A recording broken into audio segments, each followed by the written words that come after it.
Sa padayong pagsaulog sa Kalilangan 2011, gipatigayon ang Banda Layag Battle of the Band competition kagabi sa Over Plaza stage aron maghatag og oportunidad sa atong mga aspiring musicians ug banda dinhi sa Gensan.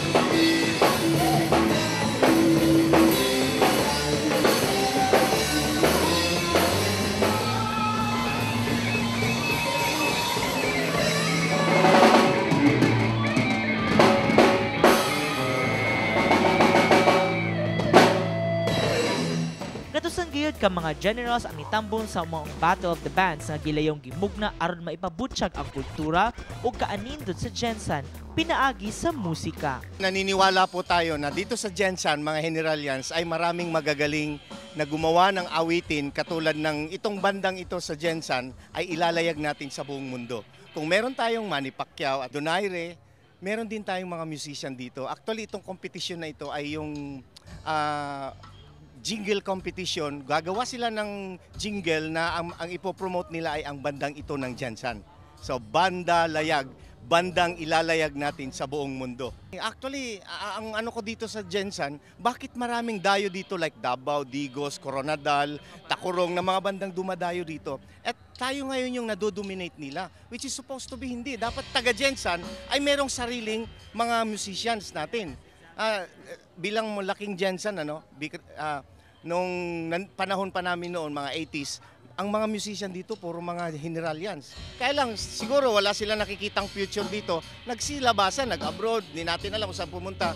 Now, when I came back from Manila 12 years ago, pagbalik ko, asan ang mga musician dito na wala na? It's good that one of the judges today is one of my co-band before, the Kinetic Band before. Ngayon, Kinetic Band, siya ang organizing, kasama ko rin dito na gumagawa ng ganitong mga plano. And ang maganda ngayon dito sa Kalilangan ay ini-insert natin ang ating kultura, ang ating mga talent, ang ating mga skill na kung saan pwede nating ilalayag hindi lang sa larangan ng boxing, hindi lang sa larangan ng kung ano pang mga but music itself, because we as Generalians ay merong tinatawag na music-blooded, minded. Ganon. Kasi from Luzon, from Visayas, pang mga ethnic dito, yung mga blood ngayon, tayo ngayon yun. Tayo ngayon yung bumubuo ng mga talents na yon. At I hope ito yung umpisa na matatap natin yung mga Generalians, mga students natin, na magkakaroon din sila ng near activity na parang ganito, more on lyrical composition, ganon, mga jingle composition, or either song talaga as a whole.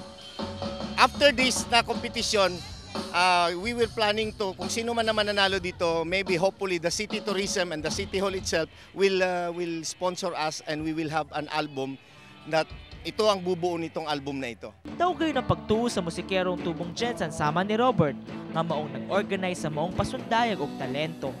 Nagdaghang mga generals ang adunay itong potensyal.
aspiring band sini sa Jensen ang nagtigianay sa ilang talagsang abilidad sa musika. Ang tema sa mong kompetisyon, ang aking magandang Jensen. Ang kada banda nga niapila doon ay 3 set of songs. Ang dawa ni ini ilang mga cover songs kung adaptations, ug ang usa ang ilang original composition bahin sa kaanindot sa atong dakbayan. Bale, para yun sa composition namin, nagkumpo kasi kami para sa Kalilangan. Sayang naman yung kompo namin, hindi naman magamit. Baka malay namin, manalo naman yung kompo namin, magamit pa ng Jensen. Daghan diri sa Jensen mga talented na mga tao. O dili, halos ganito nan diri hilig og music eh. Makita na ako ng mga gamay lang adik, halos tanan musikero gyud. Ug may mga talent jud. Ug di pud basta-basta mga musicians diri sa tuwa. Nagsali kami para makilala ang banda diri sa Jensen. Mabalaan nila na kinahanglan gyud sang banda diri sa Jensen og suporta gikan sa gobyerno. Practice makes perfect. Mga musikerong generals nga dako ang pag-awhag ug pangpanibasog sa ilang talento pinaagi sa pagsali sa mga kompetisyon sama niining Bandalayag Battle of the Bands. Maudako ang pag-awhag sa mga musikerong sama ni Robert nga buhion nato ang music industry dinhi sa Jensen. Ako si Michael Carbon ug kini ang issue karon.